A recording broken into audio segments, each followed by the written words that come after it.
बिस्मिल्लाहिर्रहमानिर्रहीम। अस्सलाम वालेकुम। आप देख रहे हैं DDP एनालिटिका। अफ़गानिस्तान से इनखला बड़ी तेज़ी से जारी है। नेटो और अमेरिकन फोर्सेस वापस जा रही हैं, लेकिन उसके साथ साथ तेज़ी से हालात भी बदल रहे हैं। तवक्को थी कि अमन प्रोसेस यानी जो मुज़ाकरात थे इंट्रा अफ़गान वो आगे चलेंगे, वो चल नहीं रहे, उन पर कोई दिलचस्पी नहीं ले रहा।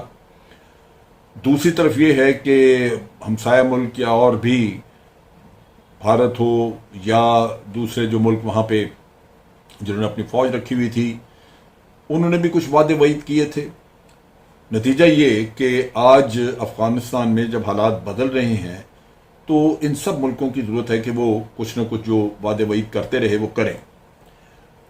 हम पीछे चलते हैं। आपको याद होगा कि भारत ने अफ़गानिस्तान के साथ, जबकि हामिद करज़ई की हुकूमत थी, 2011 में अक्टूबर के महीने में, शुरू अक्टूबर में एक स्ट्रेटजिक पार्टनरशिप का एग्रीमेंट किया था अफ़गानिस्तान के साथ। और उस एग्रीमेंट में बहुत सारी चीज़ें थी, जहां अफ़गान आर्मी, उनकी एयरफोर्स वगैरह को ट्रेन करने का, उनकी कैपेसिटी बिल्ड करने के बारे में था। दूसरे लफ्ज़ों में एक आप कह लीजिए कि एक बहुत बड़ी पार्टनरशिप, एक इत्तेहादी जो कि वादे कर रहा था कि हम हर हालत में अफ़गानिस्तान के साथ रहेंगे। बल्कि उस ज़माने में आपको याद होगा कि उस ज़माने में वो ओबामा की हुकूमत थी और ओबामा ने ये कहा था कि 2014 में हम अपने ट्रुप्स निकालेंगे यहाँ से, और 2014 का जो एक डेडलाइन उन्होंने दे दी, उसमें भारत के वज़ीर आज़म ने जो 4 अक्टूबर 2011 को इस एग्रीमेंट साइन होने के बाद उन्होंने जो प्रेस कॉन्फ्रेंस की हामिद करज़ई के साथ बैठ के, तो ख़ास तौर पे मनमोहन सिंह साहब ने यह कहा कि फौज, गैर मुल्की फौज वहां से जाएगी, वो उनका 2014 का अगर इरादा है तो निकलेंगे, लेकिन मैं इस बात की यकीन दहानी कराता हूं कि हम अफगानिस्तान को अकेले नहीं छोड़ेंगे, हम अफगानिस्तान के दिफा का इंतजाम करें। यानी दूसरे लफ्जों में भारत ने अपनी फौज वहां भेजनी थी। आज भारत कतरा रहा है, भारत तो करीब नहीं आ रहा वहां पे। और कैसे आए?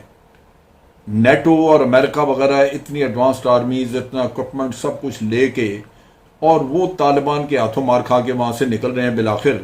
तो इनको अब भारतीय तो नेचुरली करीब नहीं आएंगे कभी।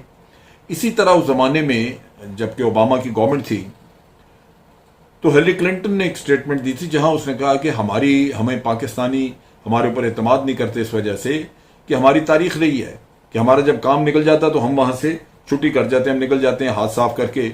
उसने हाथ मार के कहा कि जी हम तो हाथ झाड़ के निकल जाते हैं।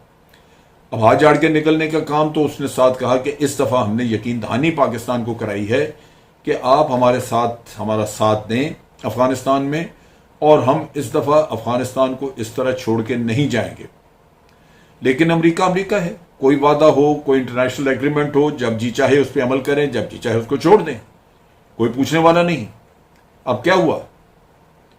अब सूरत हाल ये है कि अफ़गानिस्तान में अबतरी और एक खाना जंगी का मैदान बिल्कुल तैयार है, बल्कि किसी हद तक शुरू भी हो चुकी है, और अमरीकी जो है वो धड़ाधड़ वहाँ से भागने की तैयारी कर रहे हैं, निकलने का चक्कर कर रहे हैं, निकल रहे हैं धड़ाधड़। कहते हैं कि 40-45% के करीब वहाँ से इनखला हो गया है, बाकी भी बड़ी जल्दी हो जाएगा। अब ये सारे वादे वईद अपनी जगह पे। अब रिसेंटली मोईद यूसुफ जो कि नेशनल सिक्योरिटी एडवाइज़र हैं पाकिस्तान गवर्नमेंट के, उन्होंने भी एक मीटिंग की जिनेवा में, और इधर एक मीटिंग हुई कल जो कि चाइना के फॉरेन मिनिस्टर, अफगानिस्तान के फॉरेन मिनिस्टर और पाकिस्तान के फॉरेन मिनिस्टर ने पार्टिसिपेट किया। पाकिस्तान ने उसमें वही शकूक व शुबहात जाहिर किए। उन्होंने कहा कि आज फिर अमरीकी वहां से इसी तरह निकल के जा रहे हैं और अफगानिस्तान को उस बुरे हाल में छोड़ के जा रहे हैं जहां एकदम खाना जंगी भड़कने का और उसके बाद उसके नताइज जो है वो हमसाया मुल्कों ने भुगतने हैं, उसका खदशा है। और पाकिस्तान खास तौर पे इस पे इफेक्टेड है, क्योंकि पहले ही यहाँ पे 30 लाख के करीब महाजरीन पड़े हुए हैं, और उसके साथ साथ और महाजरीन आ जाएंगे। पाकिस्तान को 2 चीज़ों का खतरा है।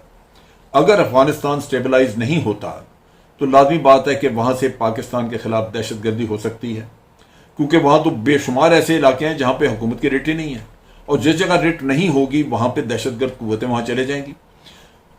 अफगानिस्तान में कहा जाता है कि दाइश के लोग काफी सारे मौजूद हैं। रशिया और ईरान ने ऐसे ही नहीं पाकिस्तान की मदद या इस खेल में पाकिस्तान के साथ इत्तेहाद किया अफगानिस्तान में अमन प्रोसेस के लिए, वो इत्तेहाद किया इसीलिए कि रशिया से कोई 3 से 4 हज़ार लोग जो कि चेचनिया या दागिस्तान से ताल्लुक़ रखते थे, वो सुन्नी मुसलमान, वो चले गए, दाइश को मिल गए जाके सीरिया में। अब जब दाइश को शिकस्त हुई, ये लोग वापस आ गए। इसी तरह ईरान से, ईरानी बलूचिस्तान से सुन्नी मुसलमान ये निकल के तो ये भी जाके दाइश में, सीरिया में लड़ने शुरू हो गए दाइश की तरफ से। अब दाइश के शिकस्त के बाद ये भी यहाँ आ गए। अब ईरानियों को ये फिक्र है कि ये जो यहाँ पे बलोच हैं, सुन्नी बलोच हैं, ये ईरान के अंदर आके दहशतगर्दी करेंगे। रशिया को ये फिक्र है कि ये लोग जो चेचनिया के और दागिस्तान के थे जो वापस आए हैं, ये जाके रशिया में करेंगे। रशियन बोलते हैं, जबान भी जानते हैं, इलाके भी जानते हैं, वो जाके वहां पे दहशतगर्दी करेंगे। नतीजा ये कि हर मुल्क को अपनी फिक्र पड़ गई और पाकिस्तान को ये पता है कि इंस्टेबिलिटी जब वहां पे होगी तो भारत यही गुल खिलाएगा कि वहां से उसकी इंटेलिजेंस एजेंसी जो है वो टीटीपी को संभाला देती रहेंगी और टीटीपी को वहां से चलाती रहेंगी। यहाँ पे ये वो चीज़ है जो फॉरेन मिनिस्टर ने चाइना, पाकिस्तान और अफगानिस्तान, इनका जो ट्रायो है, इसका एक चौथा इजलास था जिसमें उन्होंने ये बातें की। अब लाज़मी बात है कि पाकिस्तान फिक्रमंद है और फॉरेन ऑफिस के भी स्टेटमेंट आई, उन्होंने भी कहा कि ये जो अफगानिस्तान को जिस हाल में छोड़ा जा रहा है, ये कि इनसिक्योरिटी वहाँ पे बहुत बड़ी पैदा कर दी गई है और ये जो सिक्योरिटी का वैक्यूम है, ये खला है जो, ये दहशत गर्दों ने पूरा करना है और उसका नतीजा जो है वो ख़ास तौर पे पाकिस्तान और दूसरे मुल्क जो हमसाया मुल्क हैं उनको भुगतना होगा। अब सोचिए कि कितना गैर जिम्मेदाराना काम अमेरिका कर रहा है, जो 20 साल वहाँ बैठा रहा, ये नहीं कर सका कि वहाँ पे कोई मुआहदा करा के तो इन लोगों की आपस में सेटलमेंट करा दे। दूसरी जो चीज़ है वो ये है कि अमेरिका यहाँ से जब निकल के जा रहा है वापस, तो हाल तो वही है जो जैसे वो वियतनाम से निकल के भागे थे, तंग आके वियतनाम छोड़ा, बाद में वियतनाम में वियतकॉन्ग का कब्जा हो गया। अब यहां पे भी वो ये करतब कर रहे हैं, लेकिन इसके साथ साथ जो वियतनाम में उन्होंने खिफ़त और शर्मिंदगी उठाई और सारी दुनिया उनको कहती रही कि आपको शिकस्त हुई और आप इतने साल लड़के और एक कमज़ोर सी गुरीला फौज से आप शिकस्त खा गए और यहां भी यही हुआ। अब वो इस चक्कर में हैं कि इसका मलबा पाकिस्तान पे डाला जाए, पाकिस्तान को स्केपगोट बनाया जाए और दुनिया को यह कहा जाए कि जी चूंकि वहां पे पाकिस्तान तालिबान की मदद करता रहा, तालिबान जो है उनको सेफ हेवन्स मिल गई, उनको मिल गए ये वेपन्स मिलते रहे, लिहाजा उन्होंने हमारा मुकाबला किया और हमें जो शिकस्त हुई है वो बुनियादी तौर पे पाकिस्तान की वजह से हुई। अब ये इससे ज़्यादा शर्मनाक भौंडा मैं समझता हूँ इल्ज़ाम कोई नहीं है। मोईद यूसुफ जब मिले वहाँ पे जेनेवा में अमेरिकन नेशनल सिक्योरिटी एडवाइज़र को, तो उन्होंने यही बात की कि जी हमें लगता है कि आप अब हमें हमारे ऊपर इल्ज़ाम डाल के हमें स्केपगोट बनाने के चक्कर में है। तो कहते हैं कि उन्होंने बड़ा वादा किया कि नहीं ऐसा नहीं है, ऐसा नहीं होगा, लेकिन अमेरिका कोई काबिल एतमाद मुल्क तो है नहीं। वो लाख कहें कि ऐसा नहीं होगा, लेकिन पूछा कोई, उनको कौन पूछ सकता है कि कल अगले दिन वो ऐसा कर भी दें। लिहाजा ये एक इशू मौजूद है और लाजमी बात है कि जब वो इस तरह की बात करेंगे तो पूरी दुनिया जो है वो ब्लेम करना शुरू कर देती है और उसके कॉन्सिक्वेंसेज होते हैं। मैं ये बात इसलिए कर रहा हूं कि पाकिस्तान को बड़ा एम्फेटिकली, बड़ा पुरजोर तरीके से इस इशू को इस वक्त हैंडल करना चाहिए। दुनिया को वादे बताना चाहिए कि यहां अमेरिका की शिकस्त के क्या क्या राज क्या है, उसकी वजूहात क्या है। क्या पाकिस्तान ने पूरी तरह तावन नहीं किया? पाकिस्तान ने पूरी तरह तावन किया। अमेरिका यहां पे गंदी गेम खेलता रहा कि पाकिस्तान से तावन लेता था, भारत को वहां बिठाता था और पाकिस्तान यहां पे बैठ के भुगत रहा है, उसके नताइज भुगतता रहा। सो ये जो चीज़ है वो मैं समझता हूं कि समझने की बात थी जो कि नहीं समझी। और आज भी वहां पे अफगानियों का अपना कसूर है। अफगानी इसमें दिलचस्पी नहीं रखते, ना इसमें तालिबान ने कोई बहुत बड़ी दिलचस्पी शो की है कि वो मुज़ाकरात करना चाह रहे हैं, और ना ही अशरफ गनी ने कोई ऐसी बात की है। नतीजा ये कि जब खुद आप अपने मुल्क में अमन लाने के लिए कोशा नहीं है, आप अपने मुल्क में अमन लाने के लिए वो जद्दोजहद नहीं कर रहे जो आपको करनी चाहिए, तो इसमें पाकिस्तान का कसूर तो नहीं है, या किसी भी बाहर हमसाया मुल्क का कसूर तो नहीं है। ये तो सबसे पहले आपकी जरूरत थी, अफगानियों की जरूरत थी कि यहां पे किसी न किसी तरह अमन आता। अब जो दिल्ली और इनके अफगान काबुल के दरमियान जो बड़ी करीबी एक ताल्लुक करीबी रिश्ता रहा, जो मिलके ये शैतान दो मिलके शैतानों की तरफ पाकिस्तान के खिलाफ कार्रवाइयां करते रहे। आज ये शैतान दोनों इकट्ठे क्यों नहीं होते? क्योंकि इनको अंदाजा है कि अगर यहां पे हमने अफगानियों को प्रोटेक्शन देने की या अफगानियों को दिफा के लिए भारत ने कोई कार्रवाई की, तो आप देखेंगे कि तालिबान उनका क्या हशर करते हैं। ये वो चीज है जो कि बिल आखिर अफगानियों को समझनी चाहिए थी। ये समझने की जरूरत थी कि वहां पे इंडिया बैठा है अफगानियों के भले के लिए नहीं, वो वहां पे पैसा खर्च कर रहा है, आपकी जेबों में डाल रहा है, रिश्वत दे रहा है आपको, वो सिर्फ और सिर्फ अपने लिए जगह बना के ताकि परमानेंटली पाकिस्तान के खिलाफ वहां से कार्रवाइयां करता रहे।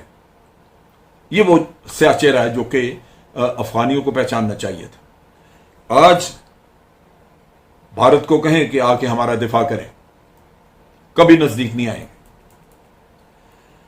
इसी तरह अभी फॉरेन और डिफेंस मिनिस्टर जो थे वो मिले इनके नेटो के, उन्होंने भी कहा कि जी हम करेंगे, बड़ी मदद करेंगे, लेकिन फौज भेजने की बात नहीं की।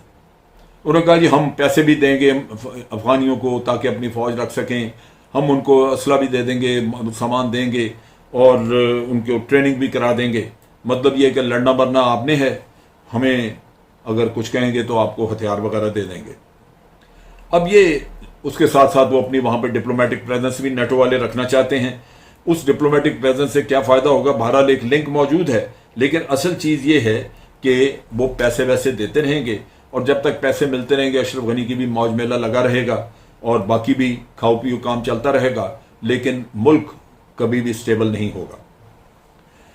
अब डॉक्टर मोईद यूसुफ ने भी जो बात की, उन्होंने उसमें कहा कि देखिए अफगानिस्तान को स्टेबिलिटी की जरूरत है, ना सिर्फ अमन अमान की जरूरत है कि वहां पे खाना जंगी ना हो, बल्कि आपको इकोनॉमिक स्टेबिलिटी की जरूरत है। आगे आपकी इकोनॉमी बेहतर होनी चाहिए और ये इनको समझना चाहिए कि आपकी इकोनॉमी को बेहतर करने का रास्ता जो है वो सीपैक के साथ कनेक्शन था, सेंट्रल एशियन के साथ आपकी ट्रेड, और रास्ता पाकिस्तान का है।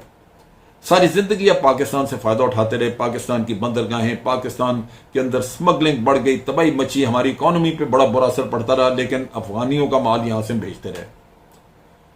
अब ये चीज अगर उनको समझ में ना आए कि उनकी बका, उनकी